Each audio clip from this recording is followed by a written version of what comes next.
आपण बनवतो पुरणपोळी, त्यासाठी आपण 2 वाट्या डाळ घेतली आहे, त्याच्या 2 वाट्या गूळ घेतला आहे. ते आता आपण शिजून घेतले आहे. आता आपण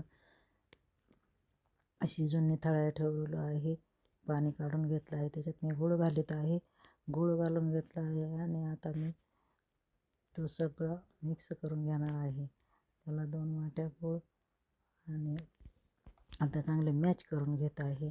तर हे मॅच करून सगळं मिक्सरला ती सोप्या पद्धतीने बारीक करून घ्यायचं आणि नंतर आपण त्याच्यामध्ये विलायची पूड आणि जायफळ घालून घेतले आहे मी आणि सगळं कढईमध्ये आपण आता एकजीव करून घेतलं आहे. आता हे पुरण चांगलं शिजून घेतलं आहे.